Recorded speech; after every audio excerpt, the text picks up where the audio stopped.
The Wisbech to Upwell Tramway was opened in 1883 as a unique transport system for the delivery and distribution of agricultural produce from local growers to markets and a passenger service for the local community.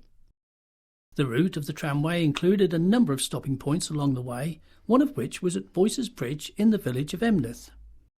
After running successfully for a number of years, passenger services were withdrawn in 1927 and the tramway continued as a goods-only transport facility. Unfortunately, the tramway fell victim to the notorious beaching cuts of the mid-60s and closed in May 1966.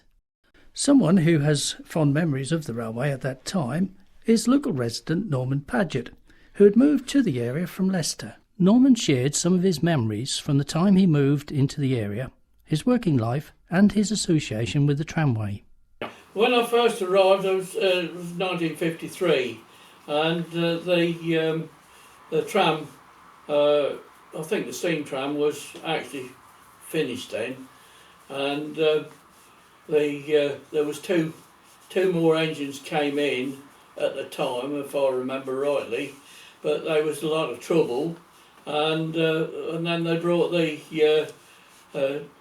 Drury tram in, and that was more successful. That was the steam tram. I do remember from when I used to come on my holidays to Wisbech in the early 1940s. I used to come to an uncle in Cromwell Road, which got lorries, and he would then I would go down there with some of the lorries collecting produce up ready for the markets, for them to take to markets and that type of thing. Now we used to put produce on there, such as strawberries, flowers, runner beans. Also we put some potatoes on because we bought the field at the back of the station, which was orchard. We pulled that up and had potatoes on it. Masters of Upwell, they bought the potatoes, but we did put 2 load of potatoes on the siding. There was other people who used to put stuff on there as well. I do remember one day we was coming down from Wisbech and the trams was coming from Wisbech, and when we got to Blacksmith's Arms corner, a lady tried to come over there on a bike, which a lot of people did, and they didn't go straight across the rails. They tried to go across them as there was, and apparently she fell off and her groceries was all sprued out all over the roadway in front of the tram, and the tram had to stop until everything was cleared up. I don't think she actually got hurt, apart from probably a few grazes and that type of thing. And that's one of my earliest memories of the steam tram. Mr. Brown's shop was over, just over the other side of the bridge, and they said when the tram used to come along, the tins and bottles all used to rattle on the shelves with the vibration from it. Preparations already advanced for the installation, local historian Bill Smith invited Norman to unveil the finished memento. I've been asked if I would unveil the memento on the tram yard, which I'm very pleased to be asked to do and will happily do. My name's Graham Seaton and I'm the chairman of the Well Creek Trust. The Wisbech to Upwell Tram project is sponsored by the Well Creek Trust and works within the Trust's constitution. Bill has kindly asked me to say a few words about the opening of what we call Phase 4 of the project to commemorate the Wisbech to Upwell Tramway. Phases 1 and 3 were completed in Upwell and Outwell, and this phase is to mark the location of the Boyce's Bridge depot at Bird's Corner, Emneth, as it has 3 depots in the parish.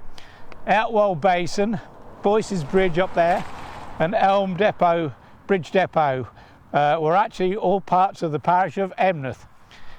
Bill is our local historian, has written many books about the history of the Fens, including the history of the Wisbech Canal, which includes the tramway. For many years, Bill has had the insight into commemorating the iconic tramway with a series of permanent mementos along the route, which will stand for many years and inform future generations about the history of the tramway. Could I please ask you for a round of applause for Mr. Bill Smith? And now I'd like to invite one of Emneth's most senior residents, Mr. Norman Paget, to unveil the Boyce's Bridge tram memento. Thank you. And now I would like two young ladies to come and help me unveil this memento, which is Ariana and Alexandra.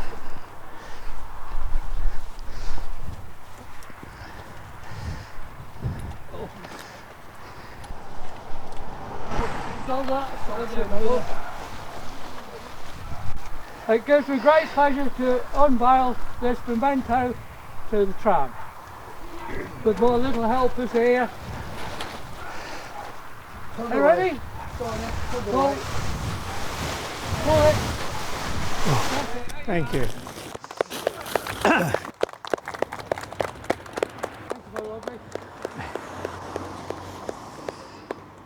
Very well done. Thank you very much.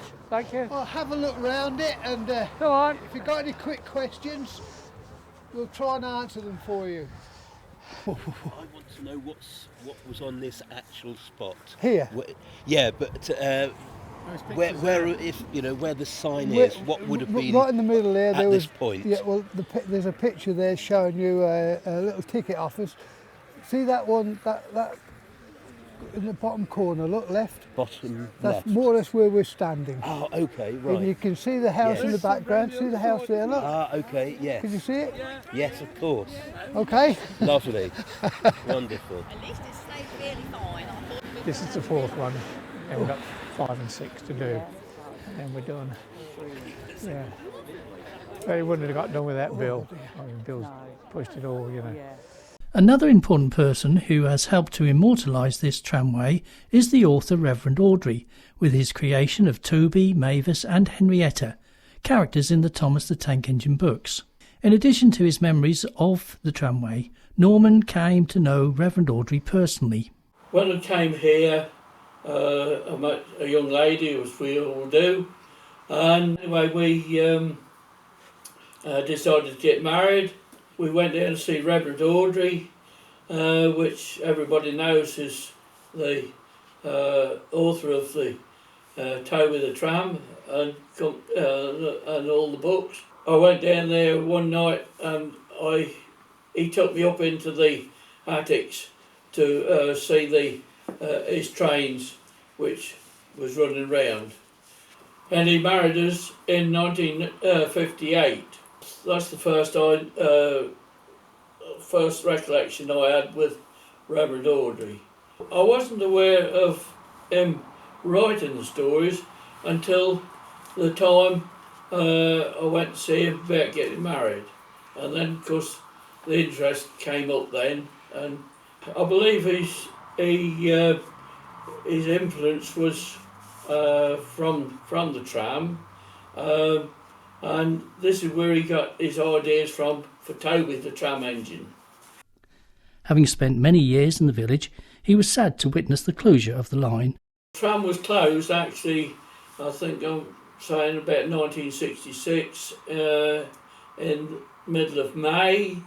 The last tram came from Upwell.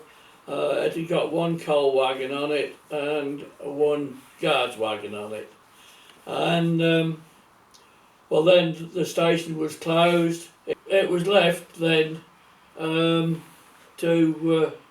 get rubbished up. The council took it over. They'd never done nothing at it whatsoever at all. The lines was taken up on the roadside to widen a bit more, widen the corner. Well, then I got onto the council because everything was rubbished up, and in 1992 I asked him if I could buy the site. The station brickwork had all gone, and so the buffers on the siding, they'd all gone, and eventually I bought it in August 1992 and took everything up. They cut the buffers off level with the ground, and the concrete and part of the buffers were still there, which I dug out with a machine, and I did keep it. That is down the playing field at Emneth at the moment, in front of a gate, to stop people going in the gate. So there's actually part of the tram station still in Emneth.